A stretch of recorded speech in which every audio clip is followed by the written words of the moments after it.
Mais maintenant, dans quelques régions, c'est un peu tabou. Mais l'idée avec Awkward, c'est cette phrase qu'ils ont sur la porte de Awkward que If you feel offended, this is not for you.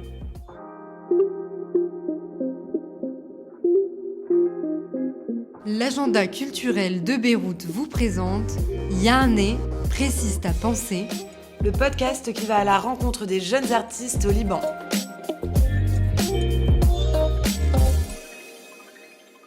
Salut à tous, c'est Ella et Leslie. On est aujourd'hui avec John Ashar. En 2 mots, John, est-ce que tu peux nous dire qui tu es ? C'est John, comédien, entrepreneur et consultant pour les petites entreprises. Ok, est-ce que tu peux nous raconter un petit peu ton parcours ?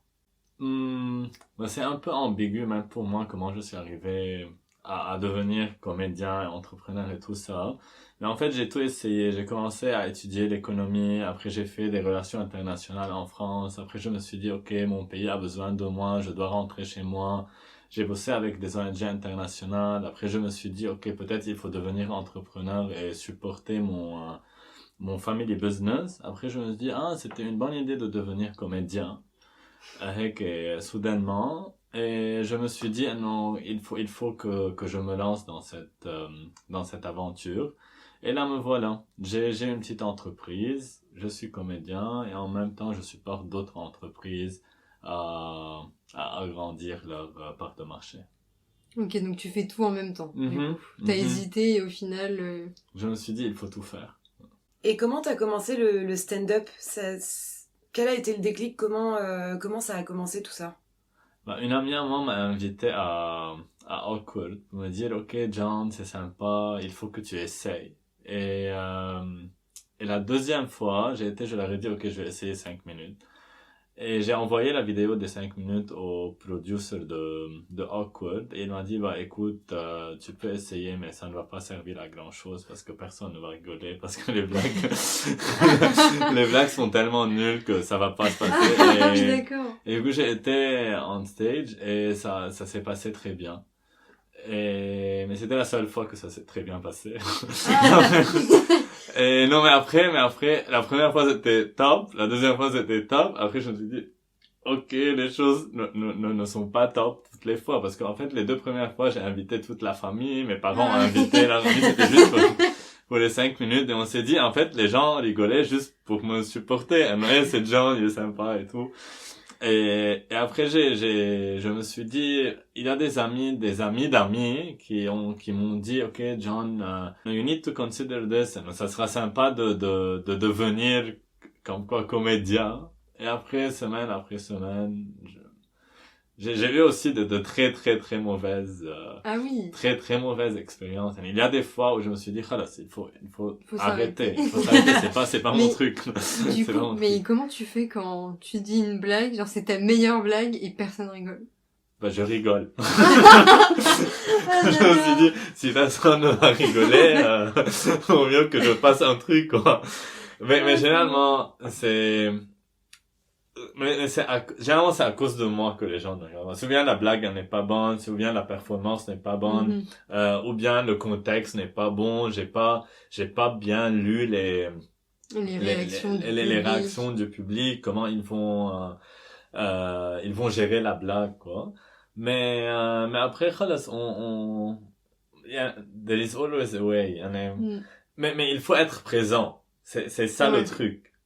C'est pas qu'une question d'être drôle. Il y a tu dois dégager quelque chose. Mais est-ce que tu t'adaptes au public que t'as en face de toi ? Est-ce que parfois tu changes un peu la manière de faire les choses selon le public que t'as ? Oui, parfois je suis off-script.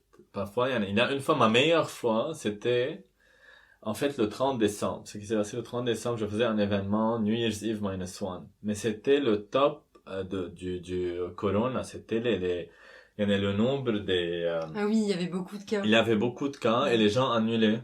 Et nous, c'était déjà pré-programmé. Du coup, on s'est dit, on va garder le truc. Et moi, j'étais sur le groupe WhatsApp des réservations. Et là, les annulations venaient l'une après l'autre. 2 annulés, 3 annulés, 4 annulés, 2 annulés, 3, 4, et je me suis dit, merde, il y aura personne. Après, je suis sorti du groupe. Je me suis dit, il faut pas s'intéresser à ce qui va se passer avec les réservations. Je me suis dit, khalas, je vais rentrer, on stage et khalas, je vais, comment dire, to enjoy the moment avec les personnes qui sont là, qui ont fait cet effort de venir. Qui ont pris ce risque. Qui ont pris ce risque, exactement. Je suis là juste pour partager ce moment de jeu avec les gens. C'était génial. Mais c'était off script. C'est comme si c'était un nouveau script. Je me suis inspiré des gens. Je leur ai donné la parole pour participer. Ça a été vraiment un spectacle participatif. C'était plutôt de l'improvisation au lieu du stand-up. Ouais, ce qui est plus facile en petit comité, du coup. Oui, généralement, en comédie, quand the fewer the people, the harder is the comedy. Et quand il y a moins de personnes, la comédie, elle est de plus en plus difficile. Parce que généralement, dans les grands publics, il y a ce qu'on appelle les gens rient d'une manière contagieuse. Il y a un effet de groupe un peu. Oui, avec un petit groupe, ok, mais s'il y a personne qui a compris la blague, c'est gênant. Et c'était où, C'était à Awkward, à Kent, à la quarantaine.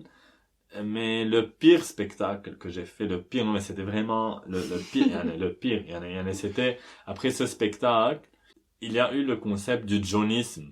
C'est combien que tu étais mal de 0 à John. C'est généralement les comédiens, c'était une échelle maintenant qui est en train si un comédien fait très mal, ils vont lui dire c'était comme John quand il a fait à Garden State. C'était tellement mal, non, ou bien ça va, oui, tu vois. Parce qu'à Garden State, le son était mal. Moi, c'était juste ma 10e performance, ok. J'étais juste au début. Généralement, c'est beaucoup plus pénible de commencer parce que les gens ne sont pas là. Et mes blagues étaient nulles.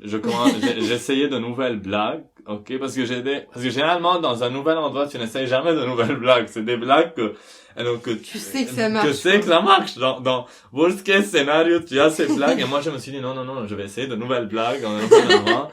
Le son était mal, la lumière était mal. Il y a même des hélicoptères qui sont passés au-dessus de ma tête. C'était un endroit, un open space, et c'est très mal pour la comédie. C'était nul. Après, je me suis dit, c'est pas pour toi. C'est pas pour moi. Qu'est-ce qui t'a fait dire que, là, je vais remonter sur scène, je vais réessayer? J'ai aucune idée comment. Ça m'a pris du temps. Après 3 mois que j'ai essayé, j'ai pris un recul. Après, je me suis dit, ok, je me donne une seule chance. Si ça va bien se passer, je vais recommencer ma carrière. C'était pas tellement une carrière, parce que non. Et tu nous disais tout à l'heure que ton premier spectacle, pour le coup, s'était très bien passé. C'était où? C'était quoi ce spectacle? C'était Awkward qui ont commencé leur truc de Comedy Night. Et c'était à Madame Khaïl. Je pense que ça s'appelait Memory Lane. Et c'était un endroit, mais maintenant c'est fermé. Et ils faisaient là-bas, c'était trop petit et les gens essayaient. Et j'étais aussi le premier à essayer. Et même le mec qui m'a présenté, parce que c'est lui qui a vu ma vidéo, il a dit, ok, il nous a envoyé une vidéo, elle était super nulle. Et là, vraiment, introduit. Même l'introduction, elle était tellement nulle que je me suis dit, non, les gens ne s'attendaient en même temps à rien. Je pense que ça m'a aidé, en fait, parce qu'ils s'attendaient absolument à rien, et après, c'est about managing expectations. Et comment ça se passe, la rédaction d'un spectacle, du coup? Alors, pour moi, je suis pas un bon, écrivain j'écris mal. Parce que la majorité de mes histoires, je m'inspire de ma vie quotidienne, de mon mariage, de mon divorce, de mes voyages, de mes amis, et vraiment, si des trucs ne se passent pas avec moi, j'essaye de me mettre dans des situations tellement graves, que je me suis dit, non, khalas, il faut que je me mets dans des situations prendre un bus, à Shanghai, là où je me connais pas, juste pour s'inspirer à faire de la comédie. Parce que généralement, mes histoires sont vraiment des anecdotes, des trucs Des trucs perso. que je commence à raconter dans des dîners en prenant des verres avec des potes. En fait, tu choisis pas vraiment un thème pour un spectacle. C'est un petit peu un fourre-tout de toutes tes anecdotes de vie. Oui, oui. Ok. Et c'est pour ça qu'en fait, mon premier spectacle, ça s'appelait No Worries. Quand tout allait très bien, et quand la situation s'est aggravée, le nom de mon spectacle s'est transformé à Worries. Et du coup, c'est de montrer aux gens que vraiment les choses vont très mal. Et on s'est posé cette question-là en se renseignant un peu sur ce que tu faisais, la différence entre les deux noms. Mais du coup, c'est le même spectacle qui a changé de nom ou c'est deux spectacles différents? Là, c'est un tout petit peu différent. Okay. En fait, entre No Worries et Worries, c'est ma vie qui a changé. No Worries, c'est à propos de mon mariage. Worries, c'est à propos de mon divorce. No Worries, c'est à propos, de mes voyages à Singapour, là où j'ai été arrêté à l'aéroport pour quelques heures de temps pour du terrorisme. Worries, c'est tout à fait quelque chose d'autre. C'est toute une autre histoire. Ok, et tu peux nous en dire un peu plus? C'était quoi cette histoire de terrorisme? Oui, du coup, c'est intriguant. Du coup, je faisais un cours à Singapour je faisais mon MBA à Singapour, et du coup, il y avait un cours de communication, et le prof nous a dit de rentrer dans un forum basé à Singapour, et le but de l'exercice, c'est to trigger attention, et de voir qui va écrire un truc qui va s'engager avec des gens d'une manière différente. Alors j'ai fait cette mauvaise blague. Hello, I'm John, terrorist coming from Lebanon, ha ha ha. And now that I got your attention. Alors moi je me suis dit que c'était drôle comme blague. C'était nul, je sais, j'étais horrible. Non. Et quand je suis arrivé à Singapour, c'était vraiment pour ma graduation, parce que il y avait mes parents qui arrivent 2 jours après. Et quand je suis arrivé, là j'ai été arrêté à l'aéroport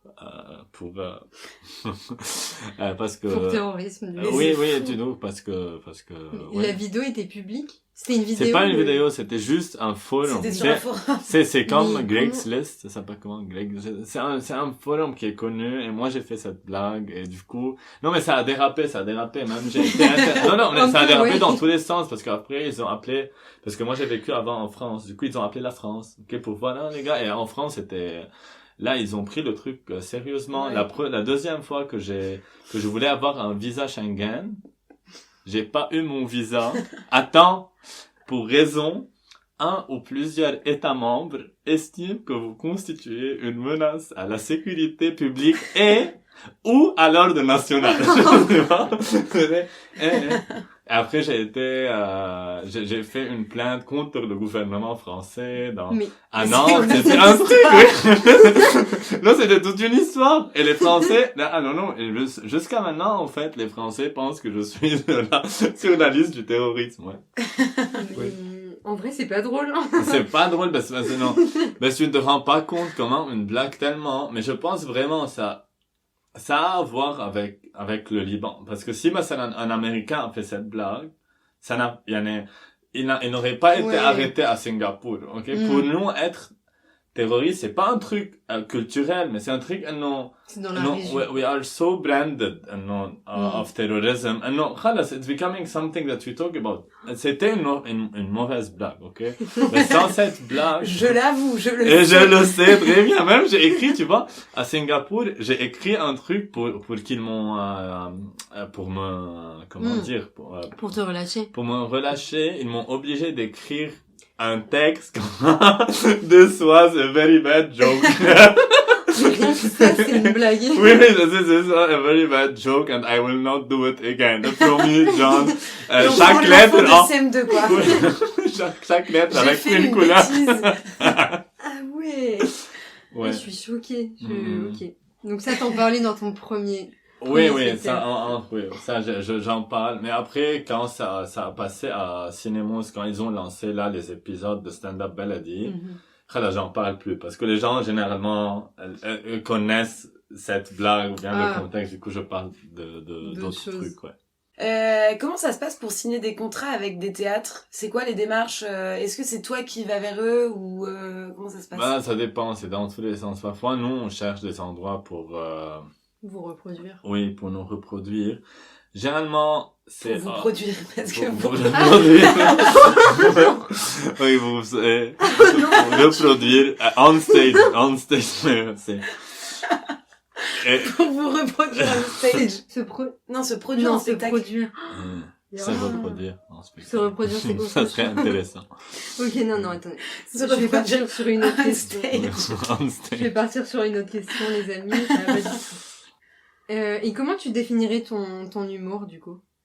Moi, je fais du clean comedy. C'est même quand j'aborde des trucs, par exemple, des trucs sexuels, c'est vraiment, je transmets l'image comme quoi j'étais la victime, tu vois, la victime du Ok. contexte, là où j'étais, et je ne comprenais pas qu'est-ce qui se passait avec moi. Mhm. Et c'est vraiment un truc que mon genre de comédie, il est vraiment à tout le monde. Là, je suis très branded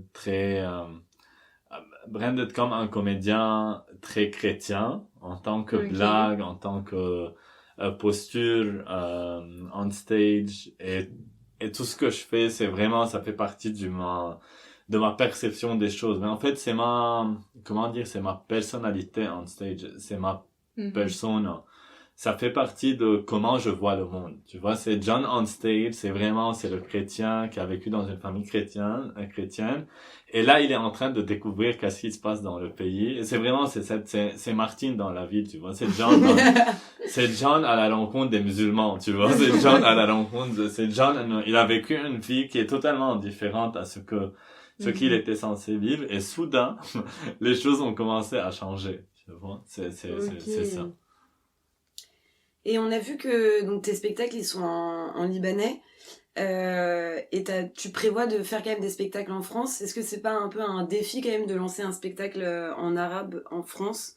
Quel public tu vises? Oui, généralement, le public, c'est les Libanais qui vivent. Voilà, c'est mes potes, c'est une vingtaine de personnes. Généralement, si ça ne serait pas un spectacle, ce sera un dîner. Bah, non. Si on Sinon, trouve pas de salle, c'est pas grave. oui, ça va. Mais généralement, j'aimerais bien faire mon spectacle en d'autres langues, mais c'est C'est difficile. difficile.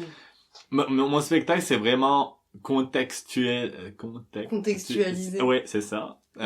Et c'est difficile de transmettre la même idée. Parfois, les gens me disent que je suis marrant en français, parce que je ne sais pas si je serais marrant dans un spectacle, tu vois, Mhm. c'est différent. J'ai pas le Ouais. dialecte. Il y a les codes, il y a plein de Acquis, choses, ouais, c'est ouais. difficile. Même au niveau de l'humour, un Français va pas rigoler à la même blague qu'un Libanais, même si tu l'as traduit.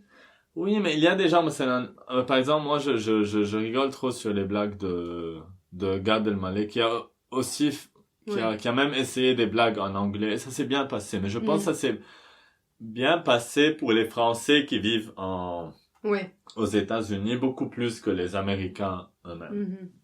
C'est vrai, c'est vrai. Et est-ce que tu vis du stand-up ou est-ce que c'est tes autres projets en parallèle qui te font vivre? Non, le stand-up au Liban, peut-être après, quand ça sera un truc régional. Et aussi, le problème au Liban, qu'on peut pas faire les mêmes spectacles au niveau de la région. Je peux pas faire les spectacles que je suis en train de faire au Liban, je sais pas, à Dubaï ou dans d'autres pays de la région. Ça n'a aucun sens et à la limite, c'est interdit. Mhm. Mais je vis, en fait, j'ai ma petite boîte, ma petite entreprise, qui est en train de produire des jeux de société, en fait, des party games et des trucs de stationery, au Liban. Et je suis aussi consultant pour les petites entreprises. J'ai lancé l'initiative Rise Up Lebanon, pour aider les petites entreprises. Après, en fait, on dit pas aider, mais to co-design solutions, au lieu d'aider. C'est more into the empowerment. C'est quoi empowerment en français? Empowerment. C'est empowerment. ENT. C'est Exactement. empowerment. Et c'est surtout ça ce que je fais dans ma vie. Mhm. Et comment c'est né tout ça? Comment c'est né l'initiative Rise Up Lebanon? Rise Up Lebanon, c'était l'idée après l'explosion du 4 août. on s'est dit, ah non, c'est pas suffisant de donner des denrées alimentaires ou bien d'aider les gens de cette manière qui est en train de créer du clientélisme et de la dependency. L'idée derrière Rise Up Lebanon, c'est de vraiment faire du empowerment, c'est aider les gens à visualiser qu'il y a un truc bien qui va se passer au fond de ce tunnel, là où on est. C'est vraiment aider les gens, de co-design des solutions avec eux, et de dire, en fait, nous ne sommes pas les victimes de ce système, mais on a fait partie de ce système. Et en ce moment, là, quand est-ce qu'on va réaliser que nous étions part du système, on va commencer à voir comment on peut s'en sortir. Mais le problème des denrées alimentaires aujourd'hui, que ça aide les gens à rester dans ce même dependency, que les gens vont attendre l'aide à la fin du mois au lieu de prendre l'initiative eux-mêmes de changer les choses. Du coup, Rise Up Lebanon, ça aide les petits commerçants parce que c'est la base de toute économie. C'est là où les choses se passent, c'est là où les familles commencent à se sentir indépendantes et c'est surtout l'indépendance financière, que ce soit les femmes au foyer qui ont ouvert leur petit business, ça fait les jeunes du quartier qui n'ont rien à faire et qui ont trouvé un petit truc, une petite sandwicherie ou une petite crêperie ou des petits restos du coin. Et c'est là notre boulot. On fait du rehabilitation pour les aider à fixer leurs portes, leurs vitrines et tout, mais aussi du post-rehabilitation. Through workshops, consultancy, pour les aider à revoir tout leur modèle économique. Et c'est ça. Ok, et tu nous dis aussi que tu crées des jeux de société. Est-ce que tu peux nous en parler un petit peu? Oui, en fait, l'idée, c'est de créer du happy moments. C'est de créer des moments de joie. Et j'ai une petite boîte, ça a commencé avec maman, ça fait déjà 20 ans qu'elle est dans le business, et tout allait très bien, jusqu'à quand j'ai décidé de rentrer dans le business. Tout allait très bien, elle était très contente dans son boulot. Moi, je suis rentré, les choses non, mais je suis rentré avec la situation qui s'est dégradée. Mais la bonne chose, en fait, maman, elle partait souvent en Chine pour acheter ses trucs et les vendre au Liban. Avec la situation économique, avec la situation des banques, on a décidé, ok, pourquoi ne pas produire localement? Et c'était la meilleure idée, vraiment. Parce que là, on a des designers locaux qui sont en train d'écrire ces board games ou ces party games. Et 100% des jeux sont en train d'être manufacturés au Liban avec des petits artisans, des petites boîtes de production.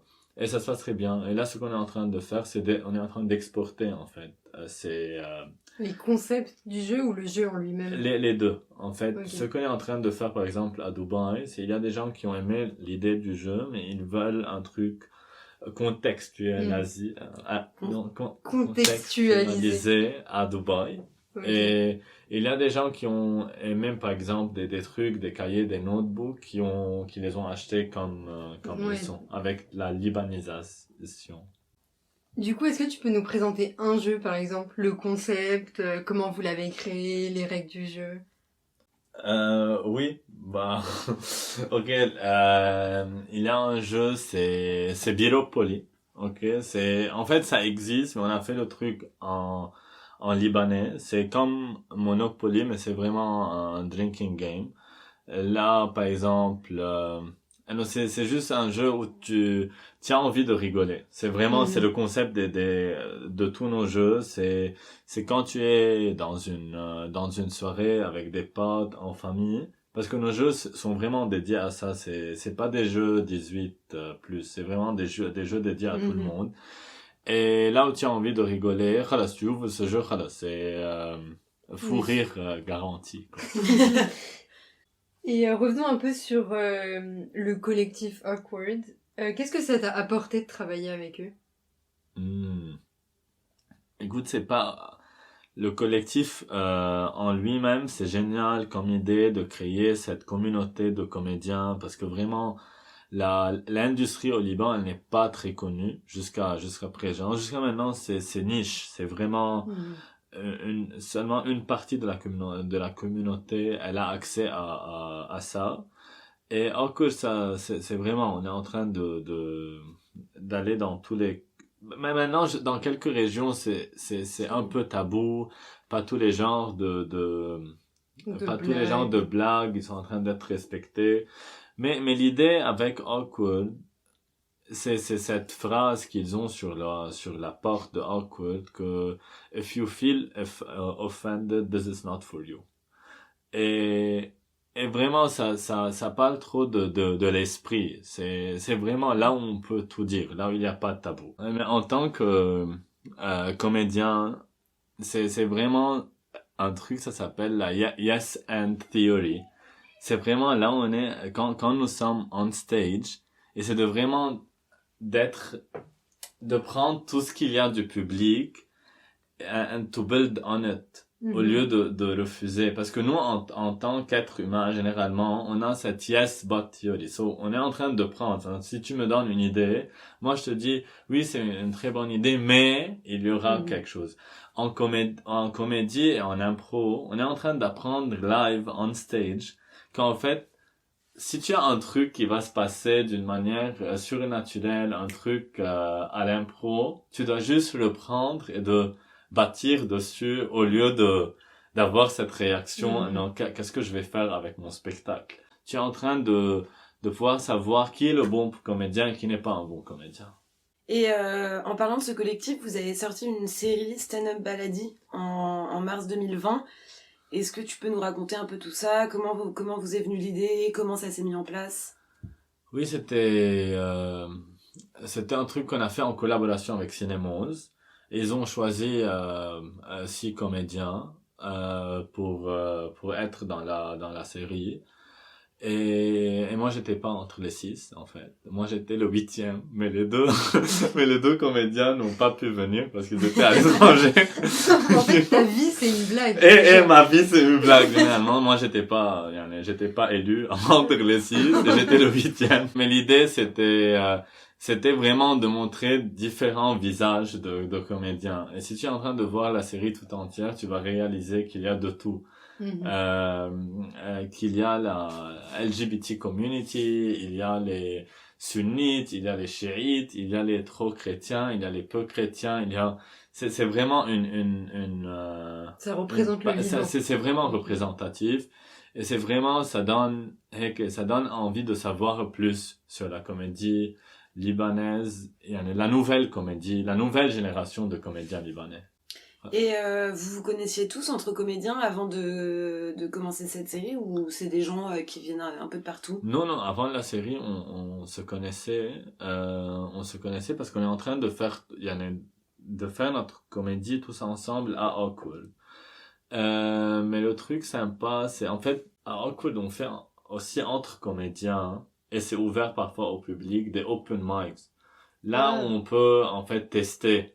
Okay. Mais après le concept du jaunisme, ils ont décidé de lancer des open mic en quoi les comédiens ils peuvent essayer leurs blagues entre eux-mêmes ou avec un petit groupe de personnes juste pour voir si ça va se passer. Du coup, on se connaît très bien. Même parfois, hein, on se donne des blagues. Parfois, c'est ton genre de blague, tu vois. T'as une blague qui te vient à l'esprit. Oui, c'est ton genre, par exemple. Non, c'est toi, tu peux essayer cette blague, tu vois. Et comment t'arrives, toi, par contre, donc là, avec la situation actuelle au Liban, à continuer à produire des blagues, continuer à faire rire les gens? Ouf, j'arrive pas. En fait, c'est vraiment... C'est le truc qui me dérange le plus. Ça fait un bon moment que j'ai pas écrit. En fait, j'ai écrit, mais à chaque fois, je me dis, je vais pas essayer ça, ni on stage, ni online. Je sens que la situation est s'aggrave tellement vite que j'arrive plus. Mais il faut toujours trouver un moyen de faire ça parce que les gens ont vraiment besoin. C'est une thérapie et du coup ça nous aide à attaquer le système en lui-même et de montrer que vraiment ce système c'est une blague. Là où on vit, là où on est en train de vivre est une blague. Et c'est pour cette raison qu'il y a plein de comédiens dans le monde qui sont devenus présidents ou premiers ministres ou bien députés parce qu'ils ont pris cette émotion et ils ont loué cette émotion aux gens pour leur démontrer que, en fait, c'est en rendant le système comme blague Ok. qu'on est en train d'attaquer le système lui-même. Et est-ce qu'il y a des sujets, par contre, que tu trouves un peu tabous? Tu nous disais tout à l'heure que dans certaines régions, il y a certaines blagues qui passent pas. Est-ce que toi, personnellement, tu t'interdis, par exemple, de rigoler sur telle thématique? Sur le terrorisme, par exemple. Ou... Non, ça c'est la blague number one de John. Non, moi, je pense que moi, je suis extrême en termes de liberté d'expression et je pense qu'on a le droit de dire ce qu'on veut, là où on veut. Et même, je ne suis pas tout à fait d'accord avec ta liberté s'arrête là où tu attaques la liberté des autres. Je pense que when it comes to freedom of speech, en fin de compte, c'est un speech. En fin de compte, c'est une pensée et c'est mieux de comprendre vraiment ce que les gens pense. Et je pense que la scène de stand-up libanaise aujourd'hui, elle est en train de mettre en stage ce que les gens se disent sur WhatsApp. Tu vois? Et après, quand on dit le truc en stage, ah, guys, it's too much. C'est les blagues de WhatsApp, c'est ce que les gens se disent, c'est ce que les gens se disent entre eux, c'est vraiment la pensée. Et moi, quand je mets le portrait des gens super chrétiens on stage, ça montre tout ce qu'il y a, comment dire, de dérangeant et de dégoûtant dans cette personnalité très chrétienne, tu vois, cette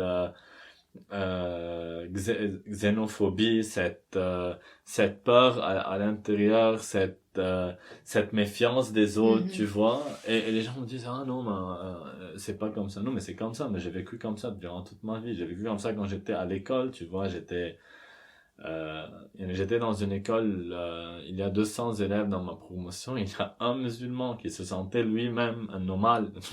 Donc, qu'est-ce que je vais faire? Et quand je dis ça on stage, alors je dis, mais non, mais c'est pas tellement, mais j'ai vécu ça, j'étais là, tu vois. Oui, c'est la réalité, c'est même pas exagéré, quoi. Exactement. En fait, ça met les gens face à la réalité et du coup, ils disent non, c'est pas vrai, c'est exagéré. Oui, mais il faut parler de tout ça. Tu vois, Mais c'est des sujets, c'est comme les trucs, les séries libanaises. Là, ils mettent tous les noms des figurants, les prénoms, et non, on sait pas si c'est musulman ou chrétien. Mais en fait, c'est pas vrai, c'est pas tous les noms, tous les prénoms des gens, c'est Salma et Rafi et Shafi, tu vois, c'est vraiment le confessionnalisme, c'est un truc qu'on est en train de vivre tous les jours. Et au vu de la situation là qui est quand même très compliquée au Liban, tu comptes partir ou t'as vraiment envie de rester Enfin, tu nous as dit tout à l'heure que t'étais revenu parce que tu sentais que ton pays avait besoin de toi, etc. Est-ce que le pays a toujours besoin de toi? Waouh, très bonne question, mais en fait, je ne sais pas. Je ne sais pas trop parce que je pense qu'on sera beaucoup plus utile à notre pays si on est maintenant, aujourd'hui même, à l'étranger au lieu d'être là. Parce que c'est en dehors de notre cercle d'influence, tout ce qui se passe. C'est un système qui est en train de s'effondrer et il va tout prendre en s'effondrant. Déjà, nos parents ont perdu leurs épargnes, déjà ils ont perdu leur espérance, ils ont même perdu leur maison, leur magasin, leur voiture, leurs amis. Et je pense que c'est tellement risqué. C'est pas que je suis pas prêt même à se sacrifier moi-même pour le pays, mais c'est en ce moment-là que je me rends compte que je suis beaucoup plus une ressource pour le pays. Si je suis à l'étranger, en train, par exemple, d'aider des petites entreprises à exporter et de créer du fresh dollars dans le pays, au lieu de rester là en train de contempler un système qui est en train de s'effondrer. Mais au final, donc tu pars à l'étranger, mais tu restes un lien très fort avec le Liban, puisque tu aides des sociétés libanaises. Oui, bien sûr. Mais je vais continuer à faire du stand-up, je vais venir faire du stand-up, je vais faire du stand-up là où je serai en train de parler de cette réalité qu'on est en train de vivre. C'est vraiment aujourd'hui, ça me rend tellement triste que je suis obligé de prendre une telle décision, mais en même temps, moi personnellement, je pense que c'est ma façon to deal with what's happening. C'est ma façon de réagir à tout ce qui est en train de se passer. Et je me suis dit, on a droit à rêver, je sais pas. On a droit à prendre ces quelques années à rêver, à nous dire, ok, on a été à l'étranger pour étudier, on a droit à d'être embauché dans une très bonne entreprise. C'est notre droit en tant qu'être vivant, et c'est un choix. C'est un choix. Et il faut pas juger, je pense. Il faut pas juger les gens qui restent, et il faut pas juger les gens qui partent. Parce que je pense que c'est cet amalgame entre les deux qui va pousser le pays dans une bonne direction. Et mais qu'est-ce que tu pourrais dire aux jeunes qui, comme toi, voudraient vivre de leur passion, vivre faire vivre leur projet comme toi tu fais? En fait, c'est toujours la visualisation. Moi, quand je me sens, non, les choses ne vont, خلاص, rien ne va plus. Je pense qu'un jour, je vais faire du stand-up à l'Opéra de Paris. Et je suis en train de penser en visualisant tout ça, qui sera là-bas, autre que maman et tout, ça non, qui, qui sera là-bas, comment les gens, maman, qu'est-ce que je vais porter, c'est quoi le genre de blague que je vais faire, même pour mon entreprise, quand je me sens très très down et que je vais m'effondrer, je me dis non, un jour on sera dans tous les grands magasins, je sais pas, dans Virgin, partout au Middle East, ou bien on va ouvrir notre propre brand dans 800 magasins dans 2 ans. Et je commence à rêver, tu vois. Notre pays maintenant nous accable, c'est français ça, pas Pas mal. Ouais. pas mal ça va.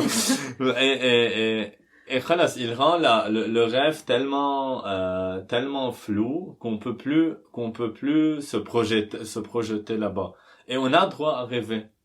Et en fait, c'est ce rêve qui va nous donner tellement de dopamine pour se lever tous les matins et dire, ok, je vais recommencer, je vais refaire du stand-up, je vais écrire de nouveau, je vais toujours essayer à recréer mon business de nouveau après plusieurs années que je suis en train de tout refaire et refaire, parce qu'on est en train de rêver, et c'est la seule façon. Et comment t'arrives à rêver? Enfin, on arrive tous à rêver, j'espère. Mais comment t'arrives à être créatif dans des moments aussi difficiles pour le Liban? Parce que surtout, toi, tout ce que tu fais entre la comédie, Rise Up Lebanon, et même ta société qui produit des jeux, ça a besoin de créativité. Et là, avec le Covid, la situation, c'est peut-être compliqué d'être créatif. Oui, mais c'est tellement difficile de voir. C'est dans les moments les moins propices. C'est quoi propice? Les moments les moins adaptés, les moins... Oui, que tu deviens créatif, c'est ça. C'est dans une hike, je sais pas, dans une montagne, que tu dis, ah, waouh, j'ai eu cette idée. C'est dans des moments là où tu t'y attends le moins, ok?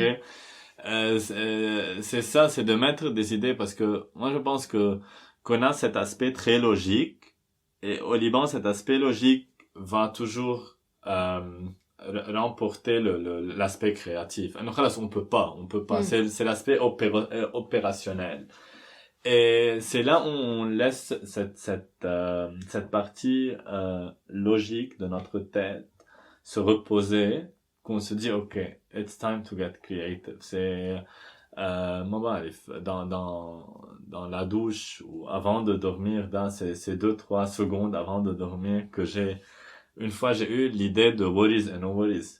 Du coup, pour terminer, est-ce que tu peux nous donner tes réseaux sociaux pour qu'on suive un peu tout ça, toutes tes blagues, tous tes jeux, tous tes... Ah oui, c'est John ACHR sur Instagram et John HR sur ACHKR sur Facebook. Et c'est ça, et ma compagnie c'est Everything avec un K. Everything happens for a season. haha, ah non, avec donc, tu vois, c'est ça le truc. C'est quand je fais une blague, je rigole moi-même. Et ça aussi, en fait, ça aide la dopamine, tu vois. Ça aide à de se reproduire. Et voilà, c'est ça. Ok, bah super, merci beaucoup pour cette interview, John, c'était très amusant. C'était très drôle, effectivement, le podcast le plus rigolo, je pense, depuis le début. En même temps, c'est un humoriste, donc tant mieux. Ouais. Heureusement pour toi, oui, ouais. oui, c'était réussi. Je vais partager ça avec maman. On aura au moins une écoute. Ouais. Merci. Ok, merci. Merci beaucoup, John, et à bientôt. Oui, merci Lesla. Elle est là. Leslie et Ella et Leslie. Ok. Lesla, c'est pas mal ça. Lesla. C'était Yann et Précise ta pensée. Retrouvez tous nos épisodes sur Spotify, SoundCloud, mais aussi Apple Podcasts, YouTube et bien d'autres. Et surtout, n'oubliez pas de vous abonner.